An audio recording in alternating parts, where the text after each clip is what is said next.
अल्लाह के नबी करीम सल्लल्लाहु अलैहि वसल्लम के पास साहबे रसूल बयान करते, अल्लाह के नबी, अल्लाह ताला मुझे 1 नहीं 2 नहीं 3 नहीं 5 नहीं बल्कि 8 बेटियां दिया। कितने?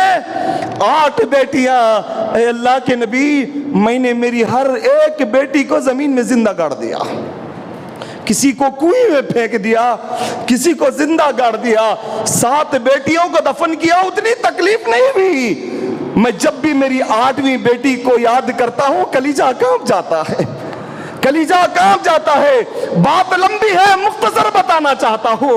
ऐ अल्लाह के नबी, मैं सफर में जा रहा था, मेरी बीवी हमल से थी, मैंने उसे इशारतन बता दिया, बेटा हो तो मुबारक अपनी जान से ज्यादा ख्याल रखना, बेटी हो गई मेरे आने से पहले उसका रास्ता बदल देना। जब मैं सफर से वापस आया, मैंने पूछा, मेरी बीवी ने मुझे बताया और बहाने बताने लगी, खामोश हो गया।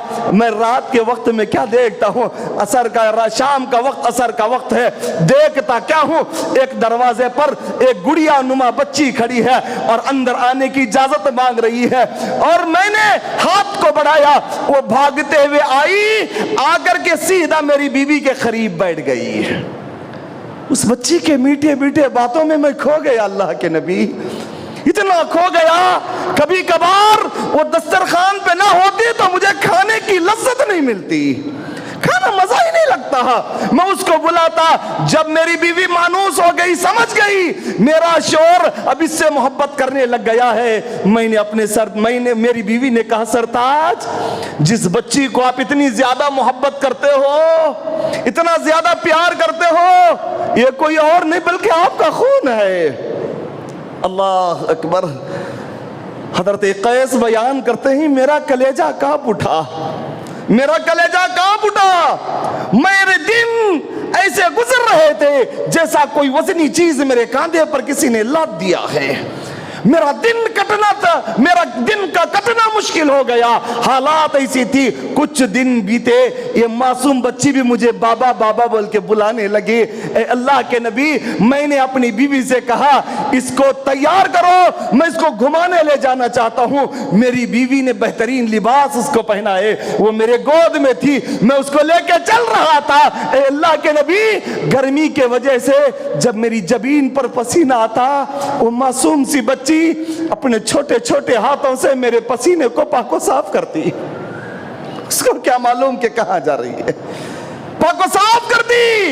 मैं मदीने के बाहर पहुंच गया और अपनी बच्ची को एक जगह पर बिठाया और बिठा करके गड़ा खोदने लगा।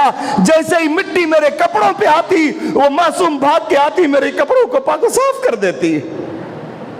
जब गड़ा तैयार हो गया, मैं उसको उठा करके लाया, गड़े में खड़ा किया, मिट्टी डाल रहा हूं। मुसलमानों, गौर से सुनना, वो तो चेहरा देख के अपनी बच्ची को दफन करते थे, आज हमने चेहरा देख के बिना अपनी बच्ची को अपनी मां के पेट से बाहर कर दिया, निकाल करके फेंक दिया। अरे हम तो उससे बदतर बन गए। बताते ही गड़े में खड़ा किया, मिट्टी डाल रहा हूं, बच्ची ऐसे लग रहा है वो मेरे साथ खेल रही है, वो भी अपने छोटे छोटे हाथों से मिट्टी घसीटते जा रही है। जैसे ही मिट्टी आधे गड़े को बंद कर दी, मेरी बच्ची को दर्द होने लगा। उसने कहा, अब्बू मुझे बाहर निकालो, मुझे दर्द हो रहा है। मेरे दिल और जहन पे, दिमाग पर शैतान सवार था। मैं मिट्टी घसीटता गया, मिट्टी घसीटता गया, यहां तक के उसके हाथ भी बंद हो गए।